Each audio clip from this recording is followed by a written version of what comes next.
agradezco la presencia de todos ustedes por este webinar de SAC País, de Distritos de la Sociedad Argentina de Cardiología. Hoy vamos a hablar de los nuevos aspectos de los nuevos aportes de las guías que se presentaron en el Congreso de la Sociedad Europea de Cardiología este año. Nos van a acompañar como panelistas el doctor Pablo Romero, que es el presidente del Distrito Chaco, que es médico cardiólogo, la doctora Miriam Díaz, que es presidente del Distrito Corrientes, también es médica cardióloga, y la doctora Corina Biengioni, que es la presidenta del Distrito de Río Gallegos. Ella se dedica a hacer cardiología intervencionista. Y vamos a tener el placer de escuchar a 4 disertantes sobre las 4 guías que elegimos como para que nos pongan a punto en las novedades, que es la doctora Daniela Girard, nos va a hablar sobre valvulopatías. Ella es médica cardióloga, es miembro del Consejo de Ecocardiografía y del Comité Científico del Distrito de Chaco. El doctor Ezequiel Lerech nos va a hablar de las guías de dislipemia. Él es director del área SAC Joven de la Sociedad, es coordinador de lípidos del Hospital Británico, entre la Unidad de Cardiometabolismo y del Hospital del Cruce, coordinador docente del curso de especialista de cardiología. La doctora Correa Sodé Camila, si lo pronuncié mal, perdón. Ella nos va a hablar de embarazo y enfermedad cardiovascular, es coordinadora de cardiobstetricia y cardiología en la mujer del Sanatorio Tamendi, coordinadora del curso de cardiobstetricia de la Sociedad Argentina de Cardiología y miembro del área corazón y mujer. Y por último, el doctor Lange Juan nos va a hablar de las novedades de miocarditis y pericarditis. Él es cardiólogo pediátrico y cardioangiólogo intervencionista, jefe de hemodinamia del Hospital Perrando, y ha ocupado un puesto en el Hospital Necker de Francia. Gracias, Juan, por participar. Así que, sin más demora, como va a ser un tema largo y con bastante información, le doy paso a la doctora Daniela Girard, que nos va a hablar de las novedades en valvulopatías. Muchas gracias. Buenas noches a todos. Hoy les voy a hablar sobre los nuevos aportes de las guías europeas sobre el manejo de las cardiopatías valvulares.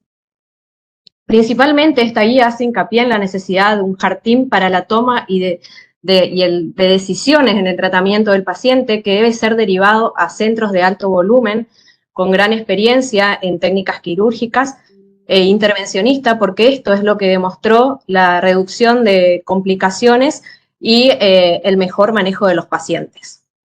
Con respecto a las técnicas de imágenes, hace hincapié en la multimodalidad. Sabemos que la primera técnica de abordaje en el diagnóstico de las valvulopatías es el ecocardiograma transtorácico, pero cuando esto no es suficiente o es subóptimo, podemos recurrir a otras técnicas como el ecocardiograma transesofágico, y lo que va ganando cada vez más terreno es la tomografía computada cardíaca y la resonancia.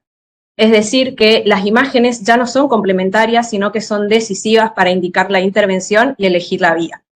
Con respecto a la evaluación clínica, esta guía hace hincapié en no esperar a que el ventrículo falle y ir en la búsqueda de síntomas sutiles, realizar pruebas de esfuerzo, utilizar biomarcadores, y también hace hincapié en que las tomas de decisiones tienen que ser consensuadas con el paciente. Con respecto al manejo de las condiciones asociadas a la enfermedad valvular cardíaca, en cuanto al diagnóstico de la enfermedad coronaria, la angiotomografía coronaria está recomendada en pacientes que van a ser sometidos a una intervención valvular con probabilidad pretest moderada o baja. Esto pasó a ser una indicación 2B. Una nueva recomendación es la omisión de realizar angiografía coronaria en pacientes candidatos a TAVI cuando la angiotomografía coronaria es suficiente para descartar la enfermedad coronaria. Y con respecto a las nuevas indicaciones, en cuanto a la revascularización, la angioplastía debe ser considerada en pacientes que van a ser sometidos a TAVI y presentan una obstrucción coronaria del más del 90% en arterias de más de 2,5 milímetros. Y cambia el nivel de recomendación en considerar la angioplastía en pacientes que van a ser sometidos a una intervención valvular transcatéter y presentan una lesión coronaria del más del 70% en segmentos proximales de arterias principales. Con respecto a la fibrilación auricular, cambia la indicación en cuanto a realizar ablación quirúrgica concomitante en pacientes que van a ser sometidos a cirugía de la válvula mitral y presentan fibrilación auricular, al igual que cierre quirúrgico de la orejuela izquierda en pacientes que van a ser sometidos a intervención de válvula cardíaca. Con respecto a la insuficiencia aórtica, sabemos que en el diagnóstico, como fui mencionando anteriormente, va ganando terreno las nuevas técnicas, la utilización de tomografía computada cardíaca, la resonancia. En pacientes con insuficiencia aórtica severa, sintomática, o aquellos asintomáticos que presentan deterioro de la función ventricular o ventrículo izquierdo dilatado, la indicación es la cirugía. Pero acá surge una nueva recomendación, que es en aquellos que no son candidatos a cirugía, podríamos considerar la utilización de TAVI. Y cambia el nivel de recomendación en aquellos que son candidatos a cirugía, pero que tienen tejido adecuado y en manos de expertos y pacientes jóvenes podríamos considerar la reparación valvular. Con respecto a la estenosis aórtica, sabemos que la estenosis aórtica severa, asintomática o la asintomática con fracción de eyección del menos del 50% tienen indicación de intervención. La elección entre cirugía o TAVI va a estar dada por el Heart Team, eso es lo que hace hincapié esta guía, y se baja el nivel de recomendación entre la elección de una técnica u otra a la edad de 70 años. En la guía previa del 2021 esto era 75 años. El término de vigilancia clínica va quedando en desuso, es decir que esta guía apunta a llegar antes de que el ventrículo falle, y es así que indica también la cirugía en pacientes que tengan gradientes altos, severa calcificación, ProBNP elevado, fracción de eyección disminuida, más del 55%, o test de ejercicio anormal.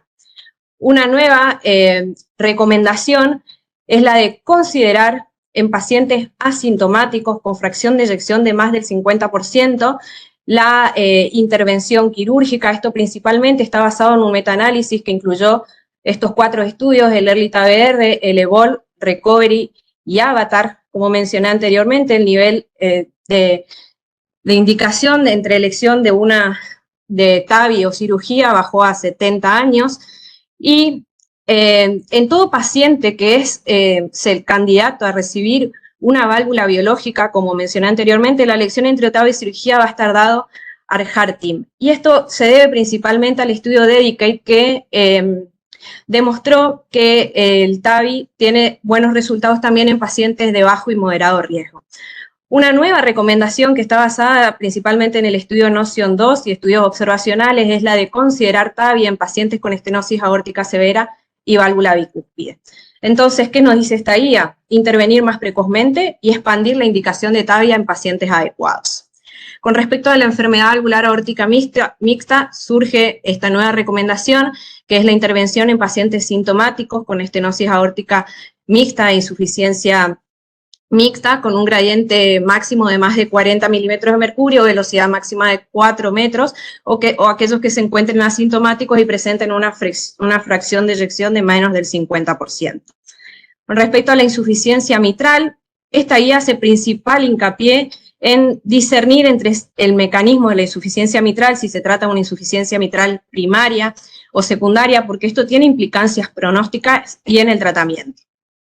Los pacientes con insuficiencia mitral primaria, sintomáticos o aquellos asintomáticos con fracción de eyección del menos del 60% o ventrículo izquierdo dilatado, tienen indicación de cirugía, preferentemente reparación, y acá surge una nueva indicación, que es aquellos que tienen insuficiencia mitral primaria asintomática, pero con fracción de eyección normal o ventrículo no dilatado, pero fibrilación auricular, presión sistólica de la pulmonar de más de 50 milímetros, aurícula izquierda dilatada o insuficiencia tricuspidia moderada o más concomitante, también tienen indicación quirúrgica. Entonces, así es como queda la nueva guía de recomendación en pacientes con insuficiencia mitral primaria, y cambia el nivel de recomendación de la reparación transcatéter borda a borda en pacientes sintomáticos con insuficiencia mitral primaria severa. Surge una nueva indicación, que es la de cirugía mínimamente invasiva en centros expertos para reducir la estancia hospitalaria y acelerar la recuperación. ¿Qué nos dice esta guía entonces? Que se afinan los criterios de intervención en asintomáticos, la cirugía mínimamente invasiva muestra beneficios en recuperación y disminución de la estancia hospitalaria, y la reparación transcatéter borda a borda tiene evidencia consolidada en alto riesgo.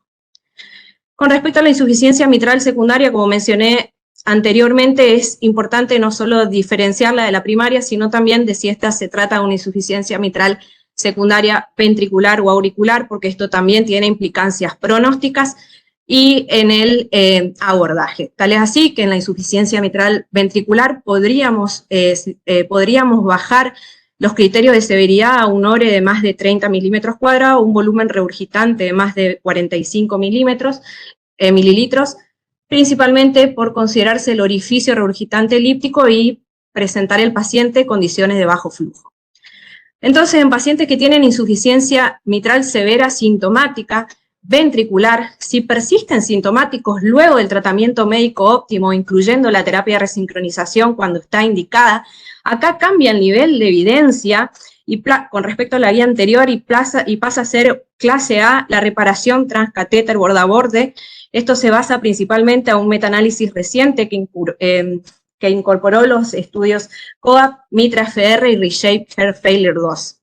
Con respecto a los pacientes con insuficiencia mitral secundaria auricular, también luego de la optimización del tratamiento médico, si persisten sintomáticos, acá hay dos nuevas consideraciones, que es la de considerar la cirugía valvular o la reparación transcatéter borde a borde. Entonces, así es como queda la nueva guía en el tratamiento de la insuficiencia mitral secundaria, ¿sí? Va ganando la reparación transcatéter borde a borde. En pacientes con insuficiencia tricuspidia, también siempre el diagnóstico lo debemos hacer en pacientes idealmente en estado volémico, con presiones pulmonares y sistémicas optimizadas. Con respecto a los mecanismos, la primaria por endocarditis infecciosa, síndrome carcinoide, anomalías congénitas, radiación torácica. Acá surge un nuevo mecanismo que lo consideran independiente, que es la insuficiencia tricuspidia relacionada a dispositivos intracardíacos y también la presencia de insuficiencia tricuspidia secundaria, que también la debemos diferenciar en auricular y ventricular. La válvula tricúspide, que en años anteriores ha sido olvidada y año a año cada vez va ganando más terreno, y tal es así que en esta guía se presenta un TriScore, que es un score de riesgo quirúrgico específico para válvula tricúspide, que tiene en cuenta criterios ecocardiográficos y clínicos de impacto sobre el ventrículo derecho y también impactos extracardíacos, principalmente a nivel de riñón y hepático. En pacientes con insuficiencia tricuspidia y necesidad de cirugía de válvula izquierda, sea esta moderada, severa, primaria o secundaria, tiene indicación quirúrgica. En pacientes con insuficiencia tricuspidia, cada vez va ganando más terreno la reparación concomitante en cirugía de válvulas izquierdas. Es así que surge una nueva recomendación, que es la reparación concomitante de la válvula tricúspide en pacientes seleccionados con insuficiencia tricuspidia leve y dilatación de anillo tricuspidio para prevenir la progresión de la insuficiencia tricuspidia y el remodelado del ventrículo derecho. Y acá se refuerza la indicación del tratamiento transcatéter de la válvula tricúspide en pacientes sintomáticos con insuficiencia tricuspidia severa, a pesar del tratamiento médico óptimo, en ausencia de disfunción del ventrículo derecho y hipertensión pulmonar. Esto se debe principalmente a los hallazgos del estudio TriLuminate, TriFR y TRESCEND-2. Con respecto a la elección de la válvula protésica, se hace mucho hincapié acá en la decisión del Heart Team consensuada con el paciente. Entonces, no se debe basar solo en la edad, sino en las posibilidades futuras de valve-in-valve en caso de que la válvula falle, la necesidad y factibilidad de anticoagulación o no, y las preferencias del paciente. Con respecto a la terapia antitrombótica, sabemos que los pacientes con reemplazo valvular aórtico mecánico necesitan anticoagulación de por vida con antagonistas de la vitamina K. Esta guía hace hincapié en basar el RIN en la posición de la válvula y también en los riesgos protrombóticos del paciente, y promueve la educación del paciente en el automonitoreo del RIN. Una nueva recomendación que surge esta guía es que en estos pacientes que van a ser sometidos a cirugías mínimamente invasivas o menores, no necesitan la interrupción del tratamiento anticoagulante, y en aquellos que van a ser sometidos a cirugías mayores, pero tienen factores tromboembólicos, se debe interrumpir La anticoagulación 3 a 4 días antes de la cirugía y restablecerla dentro de las 24 horas sin puente. Estas dos son nuevas recomendaciones. Con respecto a las válvulas biológicas, surgen nuevas recomendaciones en el caso de prolongar la utilización de aspirina en pacientes que tienen válvulas biológicas más allá de los 3 meses. Cambia el nivel de indicación en el caso de los pacientes que tienen TAVI,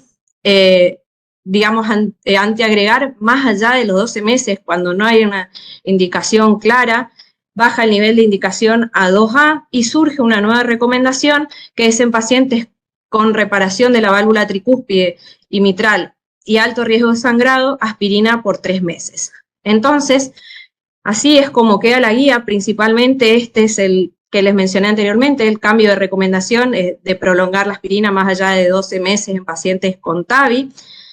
No se recomienda la utilización de doble antiagregación plaquetaria en pacientes con TAVI, a menos que sea necesario o tenga una indicación clara, y esto se vio principalmente en el estudio popular TAVI en la cohorte A, que presentaron mayor riesgo de sangrado. El uso rutinario de anticoagulantes orales no está recomendado después de TAVI en pacientes sin una indicación clara, esto principalmente debido a los hallazgos del estudio Galileo. Entonces, ¿qué nos diste esta guía con respecto a la terapia antitrombótica en pacientes con válvulas biológicas o transcatéter? Es que menos es más. Con mensajes finales, más intervenciones precoces, expansión de terapias transcatéter, mayor precisión diagnóstica y clasificación. ¿Pero qué hacemos con nuestro paciente? Todo necesita un enfoque multidisciplinario, individualizado, centrado en el paciente y en la experiencia de nuestro centro. Porque las guías no son recetas, las guías son. Muchas gracias. Perfecto, Dani, muchísimas gracias, espectacular.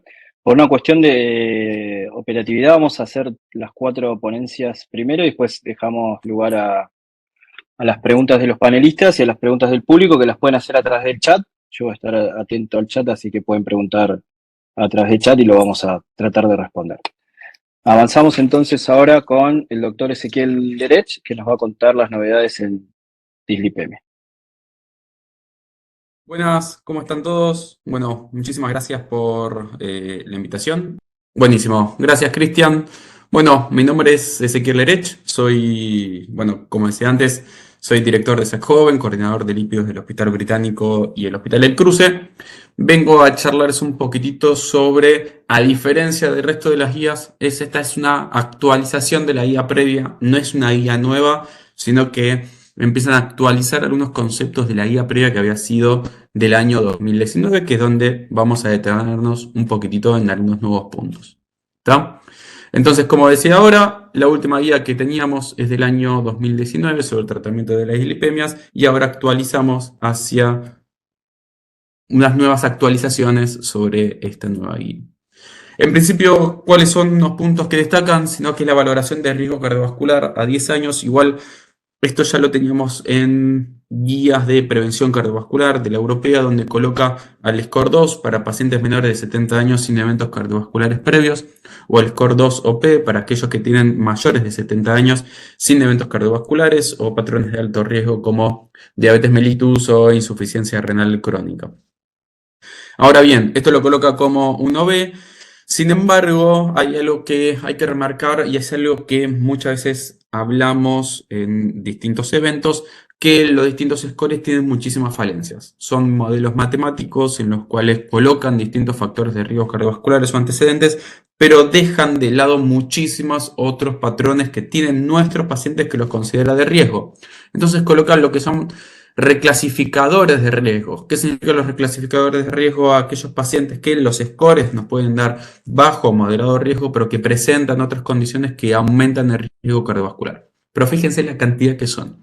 Entre condiciones clínicas como historias familiares de enfermedades cardiovasculares, etnias de alto riesgo, síntomas de estrés, de privación social, sedentarismo, enfermedades crónicas inflamatorias o autoinmunes, desórdenes psiquiátricos mayores, una menopausia precoz, eventos cardiovasculares precoces que ya podemos considerar en la paciente, que después Cami nos va a desasnar un poquitito, como ya sea la preeclampsia o otros desórdenes hipertensivos en el embarazo, el HIV o el SAOS.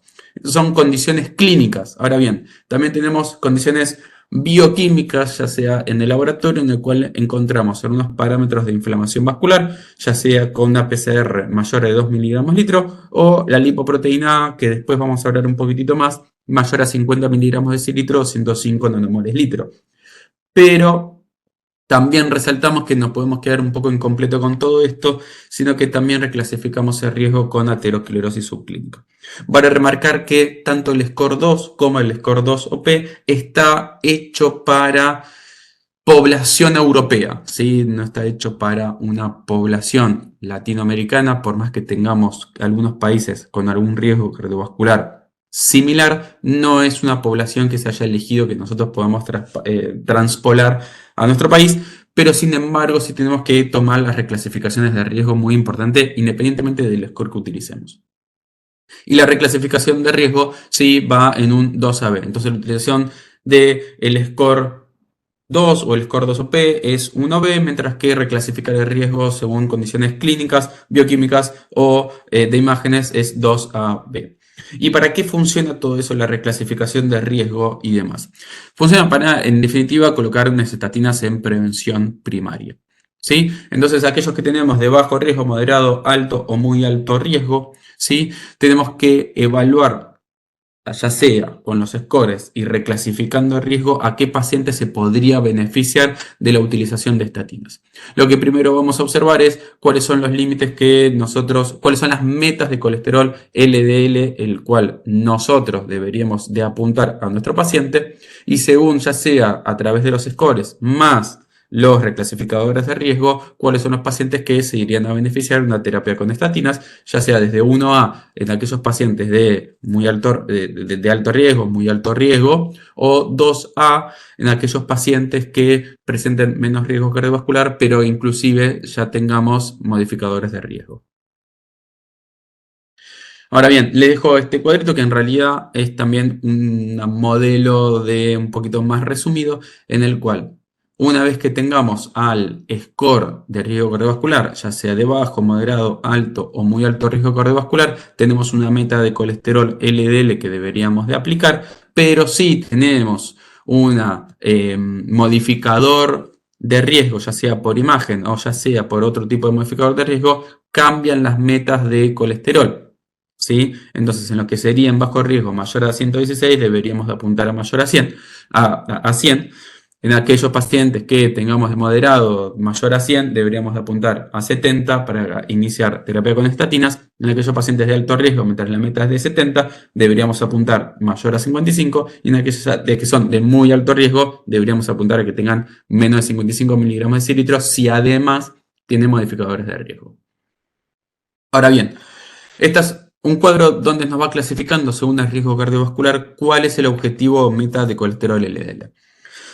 Suelo escuchar o vengo escuchando de que ahora se agrega riesgo extremo. No, ahora no se agrega riesgo extremo, ya estaba el riesgo extremo. En realidad simplemente se agregó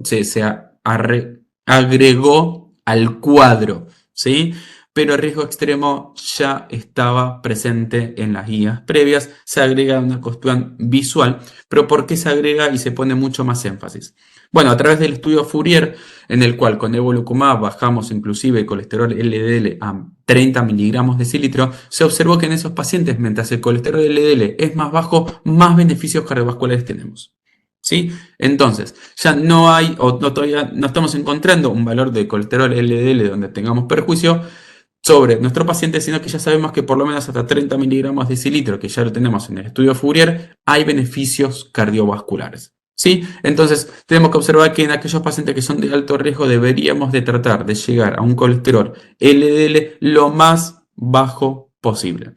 Y lo otro que nos sirve un poquitito al bajar o colocar metas más estrictas es que de alguna forma nos va a obligar que en aquellos pacientes que presentamos con otras metas nos obliga un poquitito a tener que tratar de alcanzarlas, con lo que nos va a derivar en tratar de forma más agresiva a nuestros pacientes.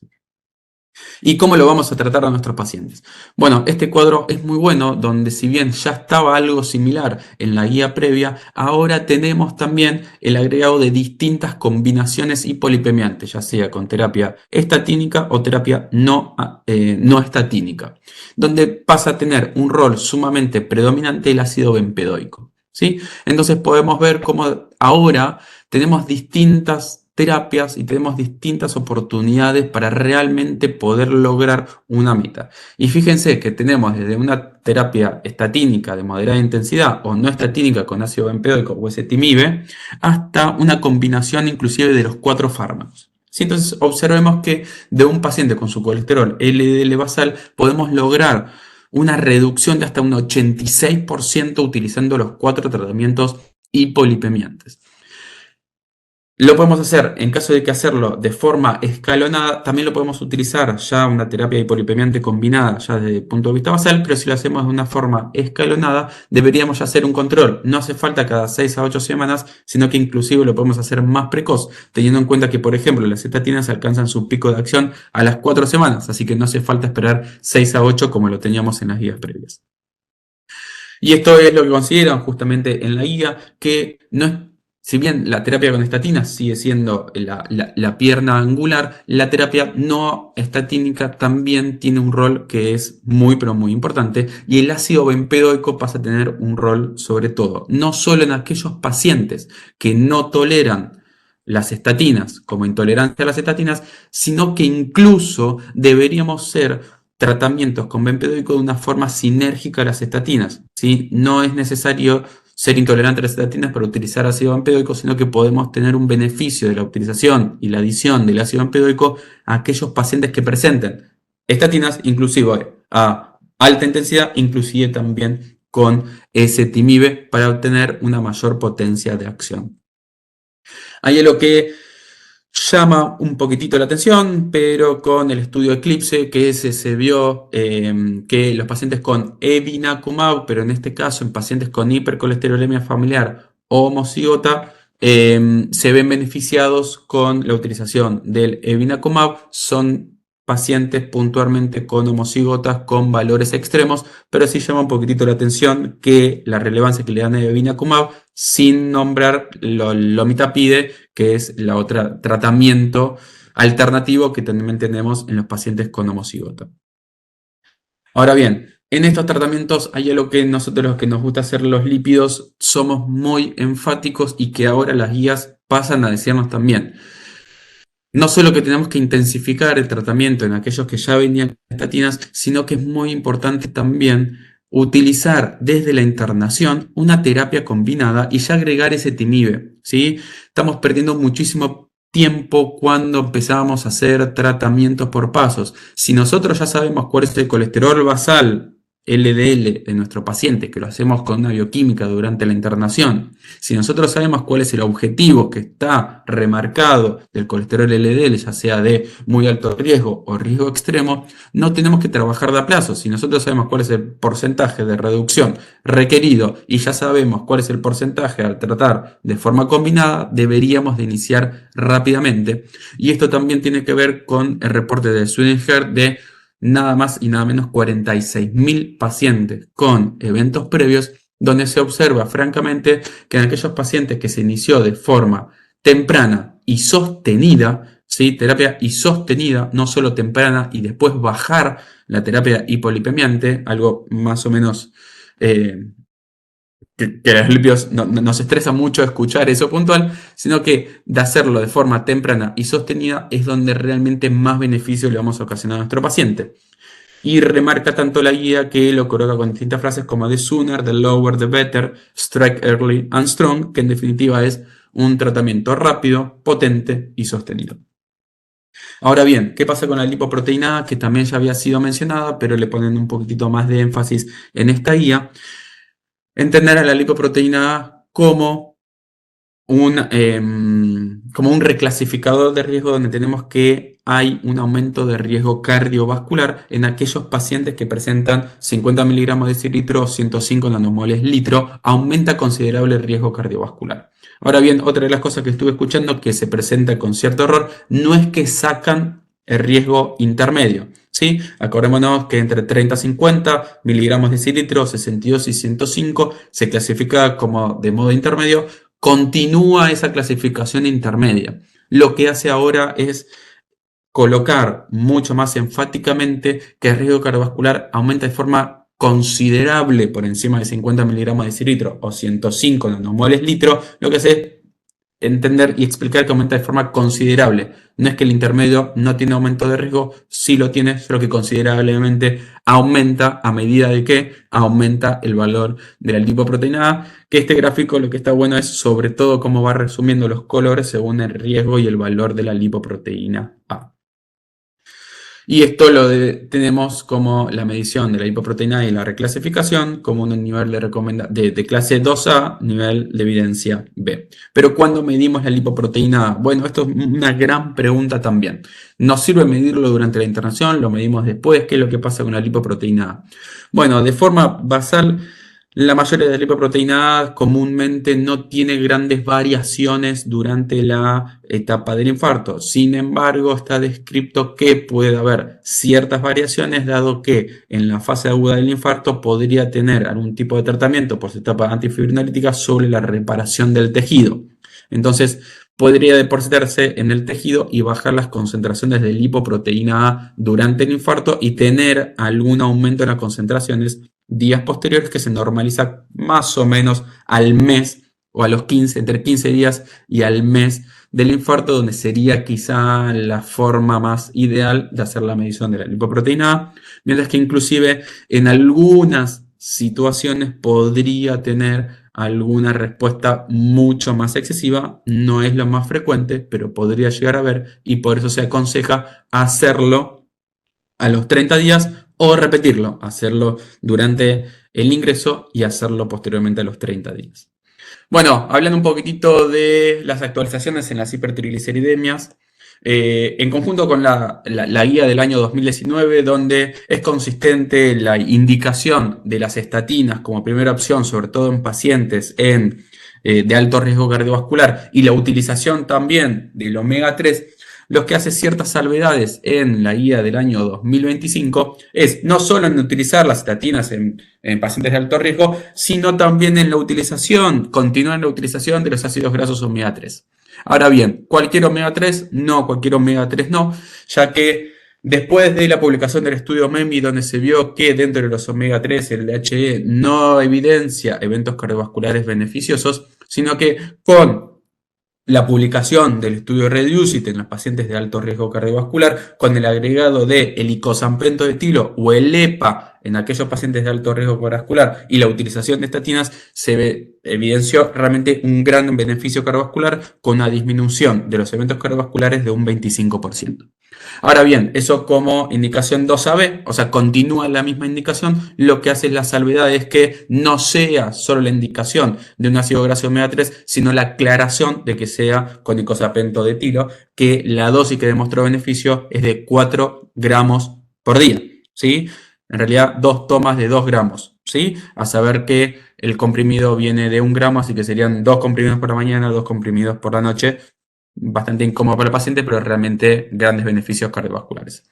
También hace la aclaración del volanesorsen. ¿Sí? Volanesorsen es un oligonucleótido antisentido en los cuales actúa sobre la ApoC3, en los cuales inhibe, el inhibidor sería de la lipoproteína lipasa, ¿sí? Los cuales comienza a mejorar la actuación o estimular la actuación de la lipoproteína lipasa, disminuyendo, sobre todo en aquellos pacientes que tienen un síndrome de quilomicronemia familiar y que tengan hipertrigliceridemia, obviamente, y antecedentes de pancreatitis, justamente evitar nuevas apariciones, ¿sí? Pero fíjense que el volanesorsen tiene una indicación sumamente clara con hipertrigliceridemia severa, con síndrome de quilomicronemia familiar, con antecedentes de pancreatitis, ¿sí? En ese caso es 2AB, pero estamos hablando de un subgrupo de pacientes muy específicos, evidenciados en el estudio APPROACH, ¿sí? Y hay algo que hay que remarcar nuevamente: los fibratos, ¿sí? Los fibratos no evidenciaron beneficio cardiovascular y por eso la indicación es 2B.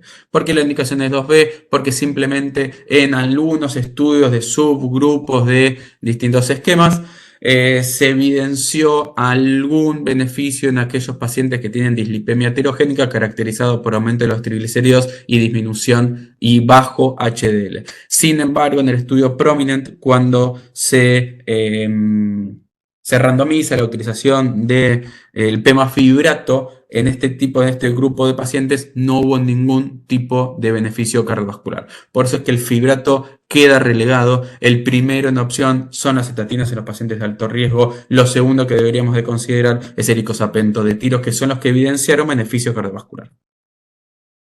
Ahora bien, como había dicho al inicio de la presentación, hay subgrupos y hay pacientes en los cuales reclasifica riesgo. Y uno de los reclasificadores de riesgo es el virus de inmunodeficiencia humana, Human Immunodeficiency Virus, o sea, aquellos pacientes con HB o VIH, en los cuales estos pacientes duplican el riesgo de enfermedad cardiovascular a través de una inflamación crónica, activación inmune o por una dislipemia ocasionada por las medicaciones que reciben los antirretrovirales y obviamente en consonancia también con el agregado de los factores de riesgo cardiovascular tradicional. Y si bien en el año 2019 ya sabíamos que a través de la carga de inflamación, a través de la activación inmune y activación de justamente los antirretrovirales, sabíamos que aumenta el riesgo cardiovascular en estos pacientes, con el estudio REPRIV ya podemos evidenciar que en estos pacientes, sobre todo aquellos pacientes de 40 años, sobre todo también en los pacientes que tienen mayor de 40 años y tienen un riesgo cardiovascular moderado, se benefician sobre todo de la utilización, en este caso, de la pitavastatina, que no tienen menos interacción que otras estatinas contra los antirretrovirales, aunque los antirretrovirales que se utilizan en nuestro país, la mayoría no suelen interaccionar tampoco con la rosuvastatina o con la atorvastatina, pero en este estudio con el REPRIV, con la pitavastatina que tiene menos interacciones, se evidenció una disminución de los eventos cardiovasculares. Si bien fue en toda la población mayor de 40 años, los que más se beneficiaron son aquellos pacientes que presentaban moderado o alto riesgo cardiovascular, pero obviamente que como se incluían todo tipo de pacientes, todo aquel que tenga mayor de 40 años y tenga HIV debería de recibir estatinas con una clase 1 a nivel de evidencia B a través de REPRIV. Aquellos pacientes con cáncer, ¿sí? También ante la toxicidad farmacológica, el grado de inflamación sistémica que tienen estos pacientes y las predisposiciones genéticas, lo que se evidenció, a diferencia del año 2019, en el cual no había recomendaciones por falta de evidencia, es que en el año 2025 las estatinas deberían ser consideradas sobre todo en aquellos pacientes que reciben antraciclinas, que son aquellos pacientes que demostraron por sobre todo disfunción cardíaca, y las estatinas, sobre todo en el estudio STOP-K, disminuyeron la incidencia de deterioro de la función miocárdica, sobre todo en aquellos pacientes que recibían antraciclinas, ¿sí? Con un nivel entonces de recibirlo en este grupo de pacientes 2A con nivel de evidencia B. ¿Qué pasa con los suplementos? ¿Sí? Los suplementos que tantos pacientes nosotros vemos que se nos sientan en nuestro consultorio y nos dicen que toman todo un abanico de comprimidos, que no quieren tomar una estatina, pero sí toman cientos o una gran cantidad de suplementos. Bueno, ya inclusive en un estudio randomizado se evidenció que 5 miligramos de rosuvastatina beneficia sobre todo el LDL y los beneficios cardiovasculares que cualquier otro suplemento, inclusive el aceite de pescado y tantos otros suplementos que no demostraron disminución de los eventos cardiovasculares, y es por eso que la guía lo coloca directamente como clase 3, no por perjuicio, sino que por falta de beneficio, ¿sí? Y entonces en estos pacientes no debería de indicarse, sobre todo porque no se evidenció beneficio cardiovascular, sino que tampoco se evidenció disminución de colesterol LDL, y por eso tiene una clase 3 con nivel de evidencia B. Para concluir de la primera parte, que me quedé un poquito charlando solo y a ustedes con un poquitito de intriga de cómo venía la presentación, voy a las conclusiones que deberíamos, o la guía sugiere la implementación de el SCORE o el SCORE 2-OP según la edad de nuestro paciente para estimar el riesgo cardiovascular a 10 años. Sepamos también que no es un SCORE que se aplicó a nuestra población. pero sin embargo, tanto el score 2 como el score 2OP, pero cualquier score que nosotros utilicemos es insuficiente y subestima al riesgo cardiovascular de nuestro paciente, y necesitamos en definitiva todo un análisis mucho más particular de nuestro paciente, utilizando también modificadores de riesgo cardiovascular que son clínicos, bioquímicos y de imagen para reestratificar. Las metas de colesterol LDL son más agresivas, ¿sí? Pero esto ya estaba en las guías previas. Lo que sí hacemos énfasis es que deberíamos de tratar de llegar a las metas de LDL de forma temprana y sostenible, y es muy importante hacerlo con terapias combinadas de hipolipemiantes. La medición del LPA está reconocida como un modificador de riesgo, y mientras más alta es la lipoproteína A, mayor es el riesgo cardiovascular. Hay que utilizar también dentro de poblaciones específicas, como aquellos pacientes que tienen HIV o cáncer, la utilización de estatinas, y no hay utilización, o sea, no hay respaldo científico a la utilización de suplementos por falta de beneficio cardiovascular o falta de evidencia de que disminuyan el colesterol LDL. Muchas gracias. Entonces, seguimos con la guía de enfermedad cardiovascular en el embarazo.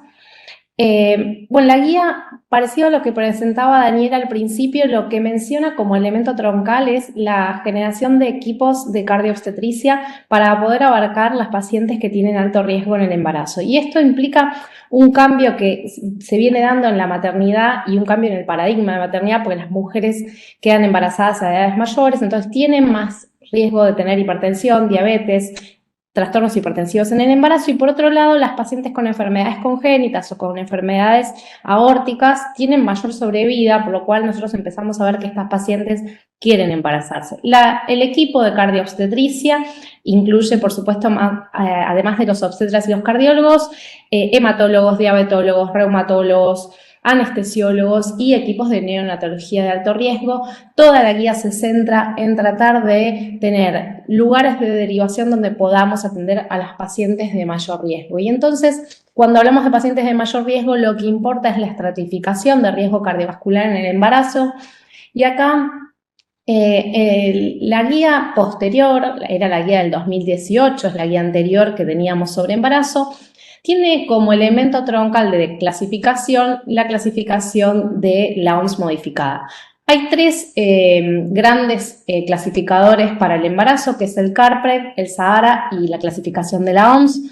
Tanto el CARPREG como la OMS clasifican pacientes embarazadas con cardiopatía, y el SAHARA solo considera cardiopatías congénitas. Y el cambio viene dado para los que no hacen cardioobstetricia. Esto es una guía que nosotros podemos visualizar cada vez que tengamos una paciente con una cardiopatía, pero para que sepan, lo más importante es que históricamente la clasificación de la OMS tenía 4 divisiones. La clasificación número 4 es la de mayor riesgo, es la que se decía que se contraindicaba el embarazo porque la mortalidad superaba entre el 30 y el 50% para la madre. Y a los que hacemos cardioobstetricia siempre nos es difícil o es una utopía decir que uno va a contraindicar un embarazo, porque la mujer que quiera quedar embarazada va a quedar embarazada independientemente de lo que nosotros digamos.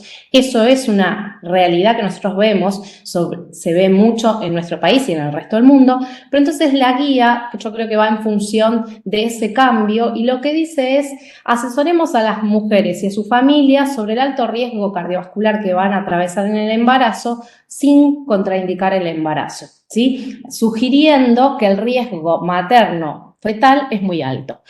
Como elemento reclasificador de riesgo, similar a lo que pasaba en dislipidemias, lo que propone la guía es, además de la clasificación de la OMS que teníamos en el 2018, utilicemos también el CARPREG, que es un elemento bastante fácil de usar.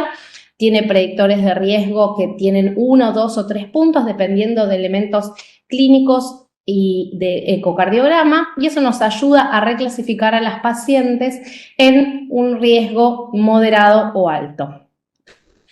Dentro de las actualizaciones que hace la guía por patologías, me parece lo más importante y lo que más ven los cardiólogos generales, porque Esta guía es para cardiólogos clínicos generales, no tanto para los que hacemos cardioobstetricia de forma específica, pero sí importante mencionar que dentro de los trastornos hipertensivos del embarazo, el valor de corte que se estandariza para decir que una paciente está hipertensa es 140/90 y vamos a buscar que esté por debajo de esos valores. Durante muchos años se discutió si el valor de corte tenía que ser 160/110, que era bastante extraño pensar que en una paciente que fisiológicamente iba a estar vasodilatada y taquicárdica íbamos a buscar valores más altos para considerarla hipertensa que la población general. Pero sepan que siempre el temor era que hubiese hipoflujo placentario. Hay grandes estudios, los más importantes son el CHIP y el CHAP, que determinan ya hace varios años que nosotros podemos bajar los valores tensionales en la madre sin afectar al chico hasta valores de TA diastólica de entre 80 y 90. Entonces es importante saber que de ahora en más tenemos que buscar, si tenemos una paciente hipertensa con 2 mediciones separadas por 4 horas mayores de 140/90, debemos iniciar el tratamiento antihipertensivo. Y eso es para cualquier cardiólogo que pueda cruzarse con una embarazada. Y acá la guía menciona que el tratamiento de primera línea podemos utilizar tanto la betalol, nifedipina como metildopa. Esto va bastante en contra de la guía americana que se publica 2 semanas después. Los americanos históricamente dicen que la betalol y la nifedipina son de primera línea y la metildopa es de segunda línea por los efectos adversos que tiene. Bueno, los europeos siguen poniéndola como primera línea. Nosotros en nuestro país se utiliza mucho porque es uno de los fármacos que se dan de forma gratuita en la mayoría de los hospitales públicos. Sepamos que el efecto antihipertensivo es mucho más tardío, empieza a las 48 horas y como novedoso lo que trae la guía es que pone en el mismo nivel de evidencia al metoprolol y la amlodipina. El metoprolol, nosotros sabemos, lo utilizamos mucho más para las arritmias en el embarazo, esa es la realidad en la práctica diaria, pero también sabemos que el metoprolol, además de ser un bloqueante beta 1, tiene efecto a nivel renal sobre la liberación de renina y de esa manera disminuye vasoconstricción y genera disminución de la tensión arterial. Mucho menos que el labetalol, ¿sí? Y la amlodipina es un fármaco que se viene utilizando hace muchos años en algunos centros. Hay lugares, por ejemplo, Rosario usa mucho amlodipina, hay lugares donde no tienen la nifedipina de liberación prolongada. Bueno, la guía europea la incorpora como fármaco clase 1A, lo cual amplía bastante el uso de este fármaco. Esto me parece importante para todos los que alguna vez se puedan cruzar con una embarazada hipertensa, que es la patología más frecuente. Dentro de arritmias en el embarazo y el capítulo grande que es arritmias en el embarazo, hay 2 cosas muy importantes para remarcar.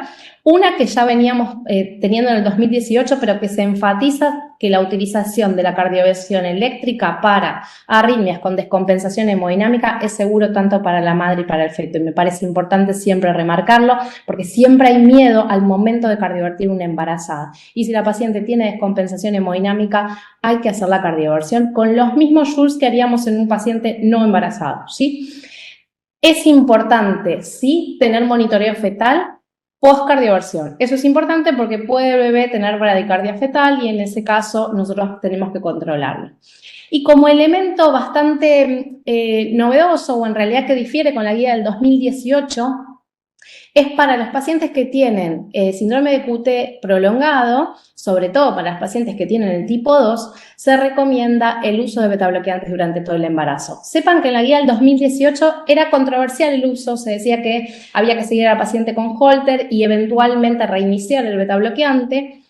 La mayoría de la evidencia, uno tiende a pensar que la lógica sería dejarle el betabloqueante porque la paciente embarazada, nuevamente fisiológicamente, es taquicárdica. Y bueno, la guía viene con recomendación 1B a señalar esto que veníamos haciendo, que es tratar de dejar la dosis de betabloqueante que la paciente toleraba previamente y ojo con las pacientes que tengan el QT2, ¿sí? Que tengan el test genético, por supuesto, en el momento posparto es el momento de mayor riesgo porque es el momento que aumenta más el gasto cardíaco, entonces tengamos esas pacientes controladas en unidad coronaria y monitoreo de 24 horas. Con respecto a las cardiomiopatías en el embarazo, para el cardiólogo general, nuevamente, ¿qué es importante saber? La guía recomienda, que esto es un cambio con respecto a la del 2018, el BNP para el seguimiento de la embarazada. Sepamos que el BNP no cambia en la embarazada, cambia muy poco, ¿sí? Entonces, si nosotros tenemos una paciente que viene con su cardiopatía estable, sin signos de insuficiencia cardíaca, el BNP nos puede actuar como elemento predictor de riesgo en la mujer embarazada. Es verdad que la mayoría de las prepagas no lo cubren, van a ver que si las pacientes no están internadas no se cubre, pero es un elemento que a los que hacemos cardiobstetricia nos sirve mucho como elemento predictor de cómo va a responder esa paciente durante el embarazo. El parto vaginal se recomienda en la mayoría de los casos y hay algunas indicaciones indicaciones cardiológicas específicas para cesárea. Estas son que la paciente tenga una función ventricular severa, que esté en clase funcional 3-4, que tenga una arritmia con compromiso hemodinámico, que tenga una miocardiopatía hipertrófica con un gradiente elevado en el tracto de salida del ventrículo izquierdo y que esté anticoagulada con antagonistas de vitamina K y no hayamos llegado a hacer el switch, ¿sí? Esto en la práctica es lo que se usa, pero bueno, después dependerá de cada centro. Hay centros que prefieren mucho más hacer cesáreas, depende del equipo obstétrico y depende de la paciente, ¿sí? Sí, como recomendación general, en este congreso se ha hablado muchísimo de la evidencia del mavacamten y del aficamten como fármacos para el tratamiento de la miocardiopatía hipertrófica. Sepamos que estos fármacos están contraindicados en mujeres embarazadas y por eso no son de elección en mujeres en edad fértil, ¿sí? Con respecto a las pacientes que han tenido trasplante cardíaco, importante que haya pasado un año del trasplante, importante saber que la mayoría de los fármacos IECA, ARA2, ARNI y dapaglifosinas están contraindicados para el embarazo, así como la espironolactona. Entonces tenemos que hacer el switch de todos esos fármacos, evaluar la suspensión, ver si la paciente lo tolera estar sin esos fármacos y luego recién autorizar el embarazo. En caso de que esté con inmunosupresores, los inmunosupresores deben controlarse de forma sérica cada 2 semanas hasta la semana 32 y luego de forma semanal. Con respecto a la miocardiopatía periparto, es todo un capítulo, pero no ha cambiado el hecho de que es un diagnóstico de exclusión, es una cardiopatía que ocurre hacia el final del embarazo o principio del puerperio. Sepan que hay un tratamiento específico que es la bromocriptina. Nosotros en nuestro país no contamos con bromocriptina, lo que tenemos es cabergolina, ¿sí? Que es un fármaco que actúa de la misma manera inhibiendo la prolactina. Se utiliza porque en los modelos murinos y en las embarazadas que se ha probado rescata el fenotipo de insuficiencia cardíaca, todavía con indicación 2B para las guías europeas. Y en las pacientes que tuvieron una miocardiopatía periparto, lo que más señala la guía, y esto se viene señalando hace mucho tiempo, es hacer test genético. Se cree que hay una cierta predisposición en estas pacientes a tener, es como si fuera un tipo de miocardiopatía dilatada, la miocardiopatía periparto. Por eso la importancia de hacer el test genético en esta patología y en varias, como por ejemplo la enfermedad aórtica y las canalopatías. Nosotros en nuestro medio tenemos en general mucha dificultad para hacerlo, pero bueno, se ha mencionado en muchas charlas del Congreso la importancia para el futuro de esto. Con respecto al manejo de las aortopatías en el embarazo, patología bastante grave, patología bastante difícil de manejar en el embarazo, pero lo más importante y que no se había señalado en la guía anterior es qué hacemos de forma pregestacional. Todas las pacientes pregestacionales que tengan enfermedad aórtica deberíamos tener o una tomografía o una resonancia previa al embarazo. Y muy importante y que llamó la atención, pero creo que es una recomendación realmente de gente que maneja este tipo de pacientes, si nosotros no tenemos en el último año una imagen de la paciente, deberíamos hacer resonancia sin gadolinio cuando la paciente está embarazada. Sepan que las modificaciones en el colágeno a expensas de los estrógenos y la progesterona, o sea, ocurren frecuentemente, es por eso que es más frecuente la disección en el embarazo, además de que el estrés está aumentado. ¿Cómo seguimos a estas pacientes en el embarazo? Con ecocardiograma, ¿sí? Si las pacientes tienen bajo riesgo, se les hace un ecocardiograma en el primer trimestre y luego entre la semana 20 y 30. Y si las pacientes tienen alto riesgo de disección, que eso está dado por el diámetro mayor que tengan, aquellas que tengan mayor de 45 milímetros, decimos que tienen alto riesgo, a estas pacientes las tenemos que seguir con ecocardio entre 4 a 12 semanas, dice la guía, que esto significa entre 1 a 3 meses. Síndrome coronario agudo en el embarazo es un tema que, bueno, particularmente me gusta mucho, vemos bastante, nos piden muchas interconsultas sobre esto muchas veces de las provincias. Siempre sospechar la disección coronaria. Es el cuadro más frecuente en la embarazada como causa de síndrome coronario agudo, y lo importante de sospechar la disección coronaria es porque el tratamiento es diferente. Cuando nosotros tenemos una disección coronaria, sepamos que si vamos a implantar stent, lo más probable es que ampliemos la disección, y por eso es que el tratamiento conservador es el de elección. Pero lo más importante que menciona la guía, y que esto no estaba mencionado previamente, es que nosotros debemos tratar a la embarazada como una paciente no embarazada. Es decir, tenemos que usar DAPT, tenemos que usar aspirina, y como segundo antiagregante, el de elección es el clopidogrel, por encima de prasugrel y ticagrelor, aunque esté embarazada. Y muy importante es considerar a las estatinas. Sepan que las estatinas es un fármaco que está contraindicado en el embarazo, aunque la FDA en el 2021 hizo una mención de que la evidencia es que son seguras en embarazo y probablemente en los próximos años estén aprobadas inclusive como para prevención de preeclampsia, y viene de eso que se dice que las pacientes que tienen un síndrome coronario agudo deberían recibir estatinas en el embarazo, ¿sí? Sobre todo cuando ya pasó el periodo de organogénesis, es decir, a partir del segundo trimestre. Es interesante porque los que hacemos cardioobstetricia es bastante difícil instaurar tratamiento. Sepan que todo lo que damos, si hay alguna complicación, después las pacientes pueden pensar que es por los fármacos que les dimos. Entonces, esta guía hace mención a esto que yo les decía de pensar en las estatinas en los pacientes que tienen alto riesgo, dado que la evidencia es que no son teratogénicas. Valvulopatías en el embarazo, un poco lo que mencionaba también Daniela con respecto a pensar en los pacientes que tienen bicúspide y que tienen deseos de fertilidad. Acá la recomendación es que sean válvulas biológicas, pensar en estas pacientes como la utilización de válvulas biológicas y eventualmente el Valvinval para disminuir los riesgos del sangrado de la válvula protésica. Sepan que la anticoagulación de la válvula protésica es una de las cosas más complicadas que tenemos para el manejo en cardioobstetricia, y esta guía también viene a mencionar un cambio.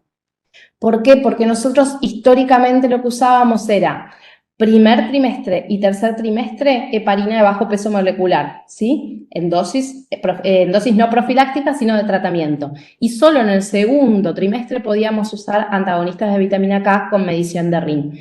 La guía propone en pacientes que tienen alto riesgo trombótico, es decir, pacientes con válvulas mecánicas, pensemos si entre segundo trimestre y tercer trimestre no podemos usar antagonistas de vitamina K. Primer trimestre, ¿por qué no? Porque está demostrado que la vitamina K puede tener efecto teratogénico durante el primer trimestre. Ahora, ¿qué hacemos en el tercer trimestre? ¿Por qué no se utilizaba? La vitamina K hay que suspenderla porque tiene recirculación fetal, entonces no es solo por la madre que nosotros tenemos la medición de RIN, sino porque el bebé, si tiene un parto no cesárea, puede tener una hemorragia craneal. Entonces, la recomendación de la guía es, si tenemos alto riesgo porque tenemos una válvula mecánica y tenemos una fecha de embarazo programada en una paciente que no tiene ni una preeclampsia, ni un síndrome nefrótico, ninguna otra complicación, pensemos antagonista de vitamina K hasta 2 semanas antes de la fecha de finalización, rotarla a heparina de bajo peso molecular y las últimas 36 horas rotarla a heparina de bajo peso, a heparina fraccionada o bomba de heparina, que es lo que veníamos haciendo también en general. Y lo más importante, creo que me parece a mí para todos los médicos que no ven embarazadas, ¿sí? Es aquellas pacientes que nosotros vemos en consultorios que son jóvenes y que vamos a estimar riesgo cardiovascular. Lo mencionaba recién Ezequiel Lerech como reclasificador de riesgo el antecedente de preeclampsia y de trastorno hipertensivo. Yo creo que en general nosotros no preguntamos por la historia obstétrica de las mujeres, y no es que estemos mal, es que realmente es bastante nuevo. 2016 se ha incorporado la preeclampsia con factor de riesgo cardiovascular. Entonces no tenemos ni 10 años de esa incorporación, eso lleva un tiempo de incorporar en la historia clínica, pero es importante que preguntemos por los trastornos hipertensivos, la diabetes gestacional, el parto, el pretérmino y la restricción de crecimiento intrauterino, porque está demostrado que las pacientes que han tenido esos eventos tienen peor pronóstico a largo plazo, tienen más riesgo de hipertensión, de diabetes, de stroke y de infarto. Muchísimas gracias. Muchísimas gracias, Camila, excelente. Vamos a avanzar con la próxima presentación sobre miocarditis y pericarditis del doctor Lange Juan. Buenas tardes, gracias por la invitación.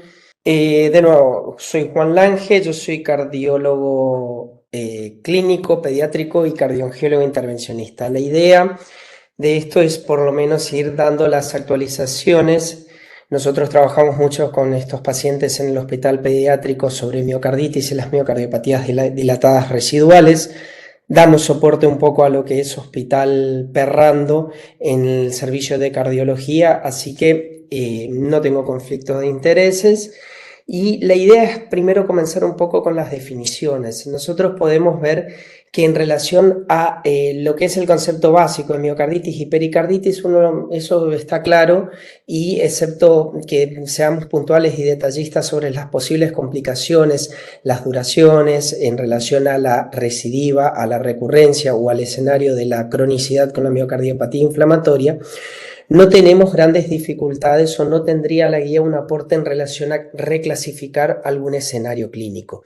Por lo tanto, los escenarios como las miocardiopatías dilatadas por una miocardioitis o el escenario de pericarditis clásico, ya sea con electros o con la evaluación ecocardiográfica, no presentaría mucha dificultad.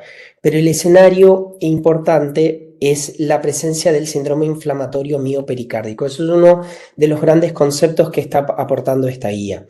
Repasando los criterios básicos, son todos conocidos, ya sean los clínicos, los que son por imágenes o los biomarcadores, pero el problema o el escenario se da cuando tenemos una situación combinada. Esta combinación, esta connivencia que podemos observar, ya sea en la perimiocarditis o en la miopericarditis, es un escenario en donde están las dos entidades, pero con una de ellas que está predominando. Ahora, ¿qué ocurre?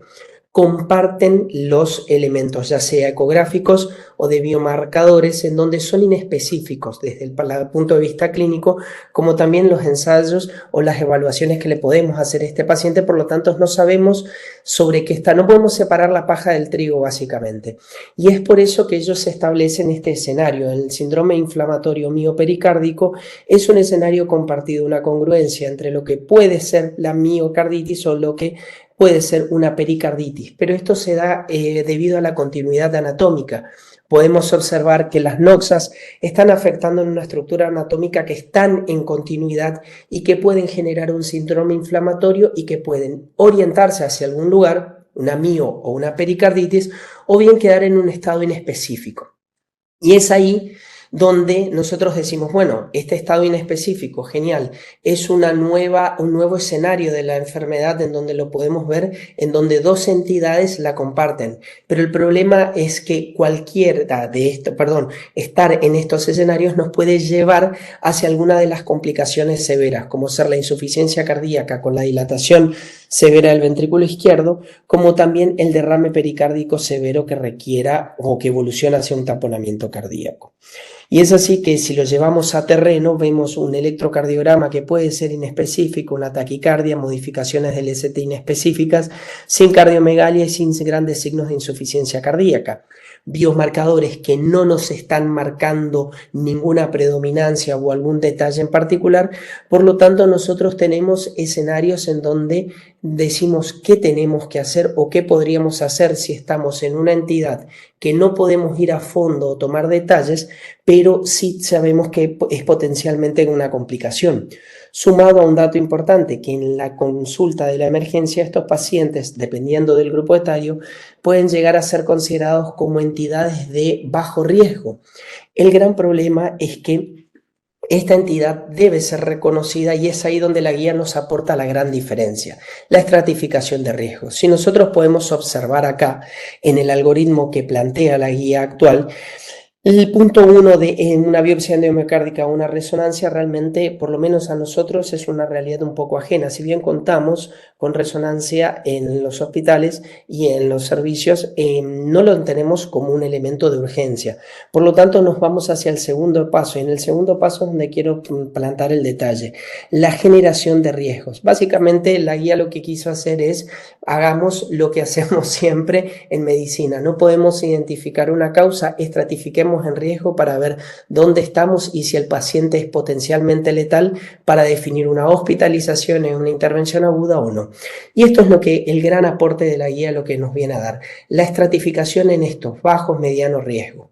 Si podemos analizar los elementos de alto riesgo, ya sea miocarditis o pericarditis, son las complicaciones, el escenario de insuficiencia cardíaca, de trastornos arrítmicos, de taquicardias ventriculares o de bloqueos auriculoventriculares, la disfunción ventricular y en la pericarditis el derrame severo, el taponamiento, el escenario de insuficiencia cardíaca derecha.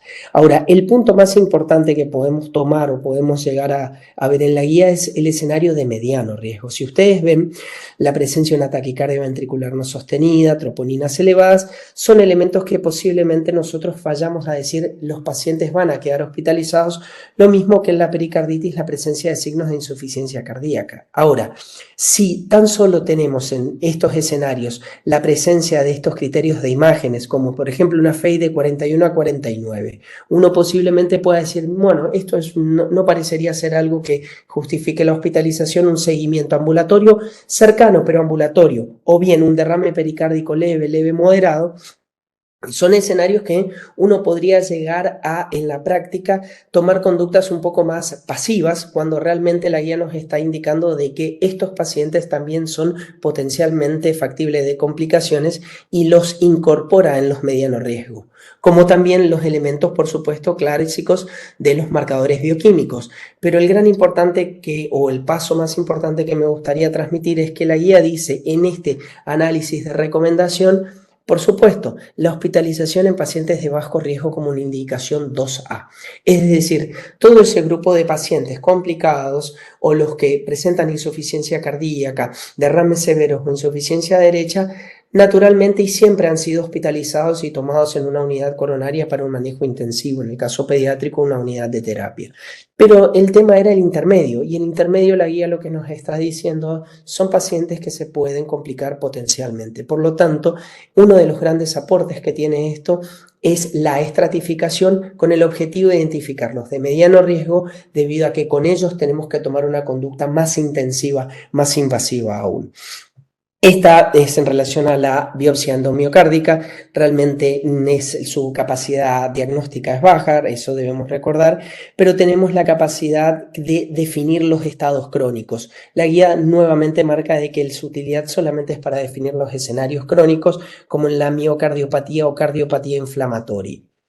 Pero en relación a una de las novedades que transmite es la evaluación genética.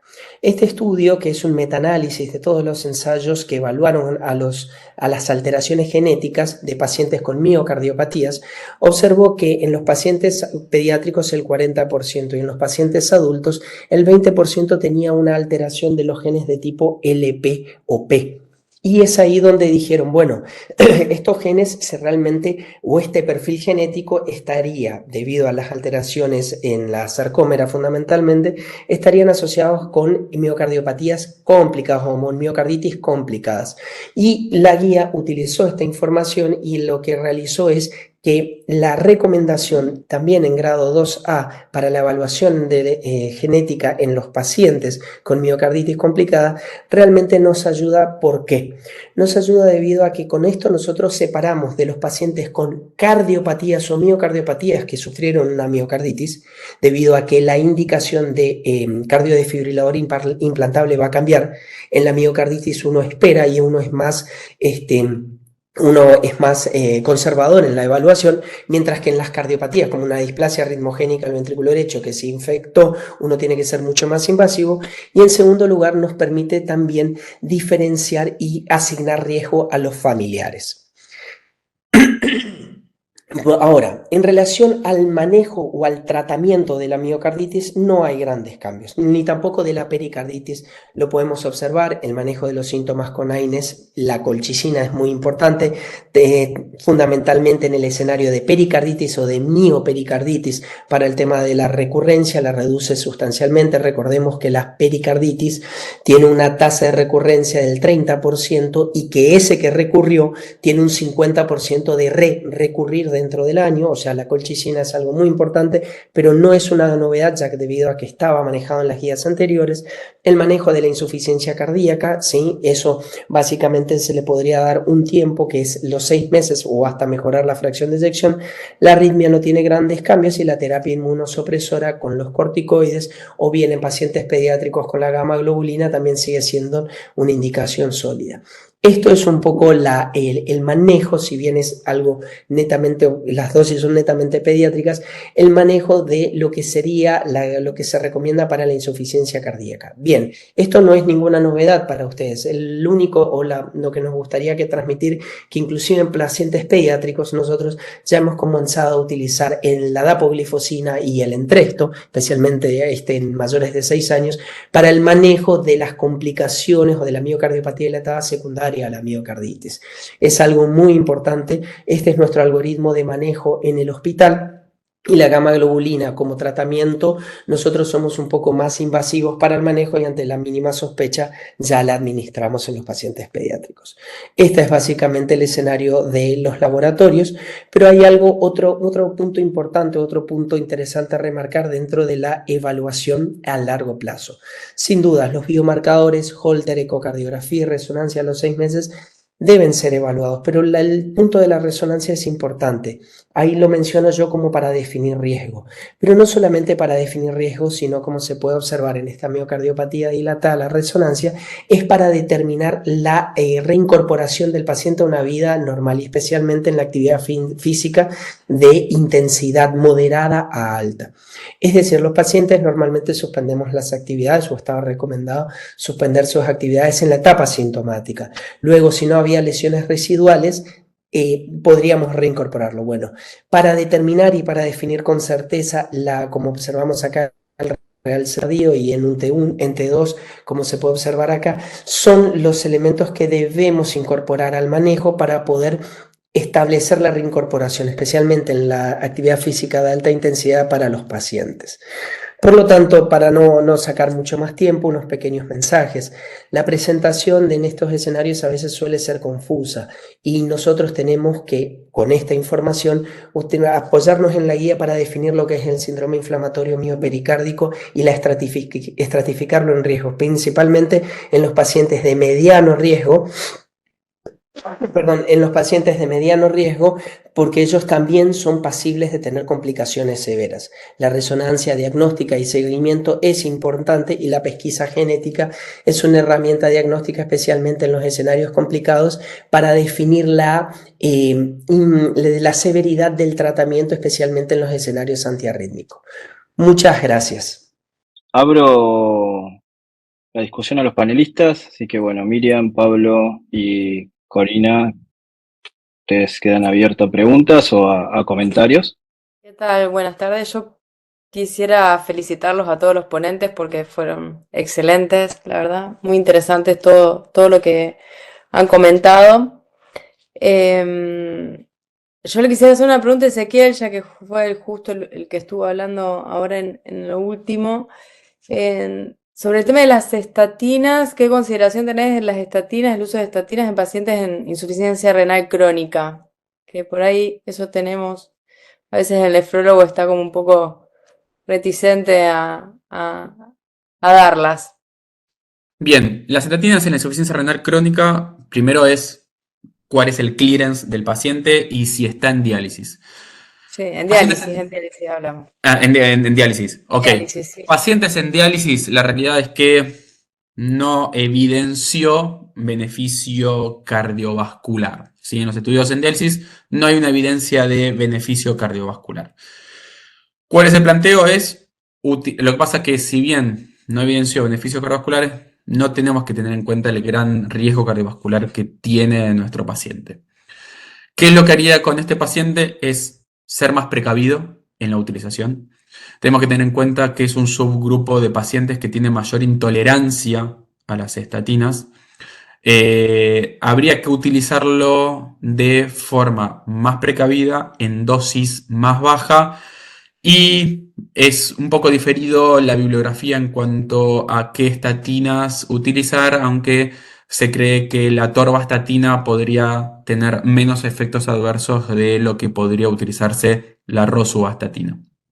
En los pacientes en diálisis utilizo la terapia con estatinas, soy un poquitito más cuidadoso, arranco con menos dosis y trato de ser preferentemente la utilización de la atorvastatina. Básicamente la pregunta iba dirigida sobre todo a pacientes coronarios, muchos de ellos son coronarios, se hace el diagnóstico de enfermedad coronaria, se da angioplastia y bueno, siempre está esa discusión, ¿no? Para saber qué estatina y qué dosis, ¿no? Pero bueno, ahí enfocaste un poco, iniciar Nos con seguiremos, atorva y a dosis menores.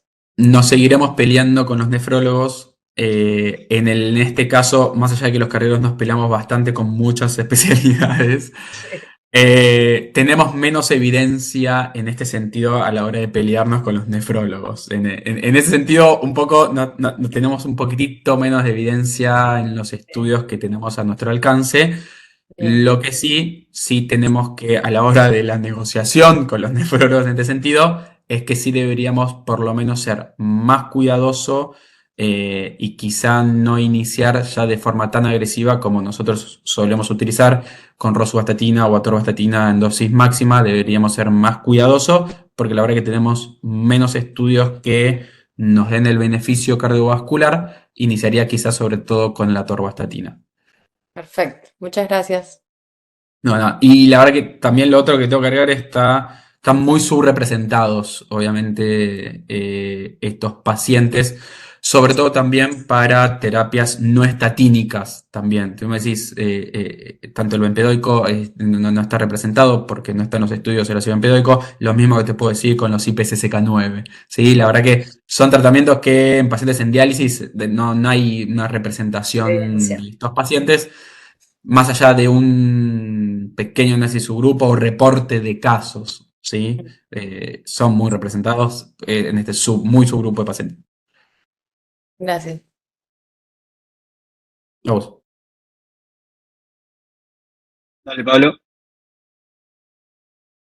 Hola, buenas noches. Excelente toda la presentación. La verdad que un refresco de las cosas nuevas de la guía. La estuve analizando también en cuando salió hace 2 semanas y sí, es más o menos lo que se habló.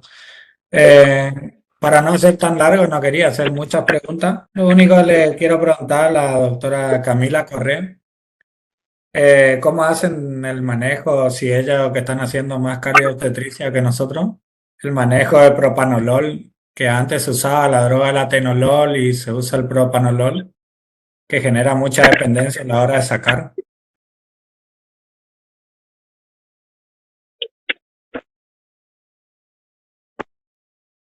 ¿Está muteada Camila, puede ser?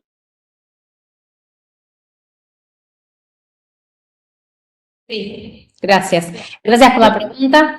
Dentro de los betabloqueantes, el único que está contraindicado para embarazo es atenolol, como vos bien dijiste, es el único que demostró restricción de crecimiento. Siempre los betabloqueantes tienen este fantasma, de hecho, en algunas series de pacientes se ve que los chicos nacen con menor peso al nacer. El propanolol, nosotros usamos mucho más la betalol y metoprolol justamente por la dependencia que genera el propanolol. Ahora, si uno no tiene otra opción, nosotros lo que siempre recomendamos es el momento del posparto es el momento donde el gasto cardíaco aumenta, ¿sí? Entonces es un momento que si nosotros tenemos a la paciente internada en clínica médica o en unidad coronaria, probablemente el control estricto de frecuencia cardíaca y de TA nos permita dosificar la dosis de forma como más ajustada, ¿sí? Realmente el propanolol nosotros no lo usamos tanto por esto. Entonces, en los casos que ustedes lo tengan que utilizar, no sé si tienen acceso al labetalol o al metoprolol, pero si no, si lo tienen que utilizar, ir descendiendo la dosis de forma gradual, de forma semanal, siempre saber que en las primeras 2 semanas de puerperio, si bien la paciente está taquicárdica, el aumento de la volemia puede generar algo de hipertensión y entonces muchas veces debemos combinar los fármacos y en ese caso tratar de rotarlas a la betalol, que tiene más efecto alfa periférico, es una buena idea de no tener los efectos adversos de la suspensión brusca del betabloqueante. Sí, gracias por gracias la respuesta. Sí, nosotros lo que más se usa acá es metildopa, la betalol y amlodipina, que vienen en la última guía, viene cada vez más fuerte, así que por lo menos Bueno, para salir cuando sale el embarazo, el posparto, después ir viendo, pensar la amlodipina. bueno, yo creo que, a ver, la metildopa es un fármaco que da mucha seguridad en general por la cantidad de años que se utilizó. Sí está contraindicado en el puerperio por la asociación con depresión posparto. Eso creo que sí es importante saber que conviene suspenderlo rápidamente. Y la amlodipina tiene seguridad tanto para embarazo como para puerperio, igual que la nifedipina. Entonces, da más edemas, que a veces, bueno, la embarazada los tiene, y para el cardiólogo general siempre saber que en la embarazada lo otro que siempre hay que pedir es la proteinuria, o sea, la proteinuria es lo que hace diagnóstico de preeclampsia en el 90% de los casos. ¿Hay preeclampsia sin proteinuria? Sí, es mucho menos frecuente y en general son pacientes que van más al síndrome HELP y entonces lo que hacen es alteración de las plaquetas y de TGO-TGP en el laboratorio. Ácido úrico como otro marcador de preeclampsia, también es importante saber, por encima de 6,5 es predictor, pero bueno, me parece, o sea, perfecto, el manejo con la betalol, metildopa y amlodipina es un esquema muy válido. En las pacientes que tienen proteinuria nosotros usamos mucho enalapril. En el puerperio, siempre y cuando la paciente tenga un medio en el cual nosotros sabemos que esa paciente va a continuar con las consultas y no tiene riesgo de quedar embarazada con el enalapril, que es claramente teratogénico. Gracias, Perdón, gracias. un pequeño aporte en relación al embarazo. El año pasado tuvimos 3 gestantes de cardiopatías congénitas complejas que evolucionaron a las insuficiencias valvulares. No voy a entrar en detalles, pero no solamente el escenario de la seguridad, sino realmente estas pacientes mejoraron mucho con amlodipina en relación al jet regurgitante de la insuficiencia sistémica, y la verdad que tuvimos muy buena experiencia con eso. Bueno, por supuesto, si la paciente tiene una valvulopatía, en líneas generales las valvulopatías regurgitantes se toleran mejor que las estenóticas en el embarazo y tiene que ver con los cambios fisiológicos del embarazo. Y beta bloquear a la paciente con insuficiencia valvular en general lo tolera bastante mal. Es por eso que los bloqueantes cálcicos mejoran en la hemodinamia de esas pacientes, pero totalmente de acuerdo. De hecho, hay mucha evidencia de la medición de la mecánica vascular. Las preeclampsias no tienen todas la mecánica vascular igual. Si uno pudiese medir, hay pacientes que van a responder mejor a los betabloqueantes y otras mejores a los bloqueantes cálcicos. Pero en líneas generales, las insuficiencias valvulares coincido que con nifedipina y amlodipina van a andar mejor. Bueno, estamos. Ahí, Ezequiel se desconectó. Estás ahí. Hay una sola pregunta en el chat. Aprovecho y con esto cerramos por el horario. Dice: ¿qué nos aporta la medición de ApoB en participantes con LDL de lo normal e hipertriglicemia en prevención primaria? Cristian, Sí, Miriam. hola. No, justo había hecho esa pregunta para Ezequiel, porque como se me corta la comunicación. Ah, ok. Dale, respondemos esa y cerramos. Dale, buenísimo. Bueno, gracias por la pregunta y es algo que nosotros hacemos mucho énfasis. Primero, ¿qué nos dice la ApoB? Bueno, todas las partículas aterogénicas tienen una unidad de ApoB, ¿sí? La ApoB es la parte proteica de las lipoproteínas y las lipoproteínas aterogénicas tienen en consonancia que todas las lipoproteínas aterogénicas tienen ApoB, ¿sí? A diferencia cuando nosotros medimos el colesterol, o cuando nosotros medimos el LDL en un estudio bioquímico, nosotros no estamos midiendo cantidad de partículas. Lo que nosotros estamos midiendo es la cantidad de colesterol que hay unidas a la LDL. Por eso nosotros hablamos de colesterol LDL y no solo LDL, ¿sí? Cuando nosotros medimos la ApoB, estamos midiendo cantidad de partículas, ¿sí? Entonces, ¿qué es lo que nos aporta? La medición de la cantidad de partículas aterogénicas. Y es mucho mejor, y se demostró una mejoría en la evaluación a través, cuando nosotros seguimos la ApoB, que cuando nosotros seguimos al colesterol LDL, ¿sí? Las guías también hablan de la ApoB, hace mucho énfasis en el colesterol LDL. Entiendo porque por estudios LDL y por eso se sigue utilizando, pero la ApoB es inclusive más fidedigno de riesgo cardiovascular porque nos está hablando de cantidad de partículas que tenemos de forma heterogénica. Pero no eso, sino que muchas veces el colesterol LDL es medido de forma indirecta con distintas cuentas. La que más se utiliza o la que más se conoce es la de Web, ¿sí? Pero estas, sobre todo, no están bien validadas cuando el paciente tiene hipertrigliceridemia. Entonces, por sobre todo en los pacientes que tienen hipertrigliceridemia, donde no se pueden usar estas fórmulas porque no están bien validadas, la mejor forma de establecer el riesgo cardiovascular es a través de la medición de cantidad de partículas heterogénicas, que eso se hace a través de la medición de la ApoB. Bueno, No muchas sé si gracias, contesta Ezequiel. Sí. la pregunta. Clarísimo. Sí, muchas gracias.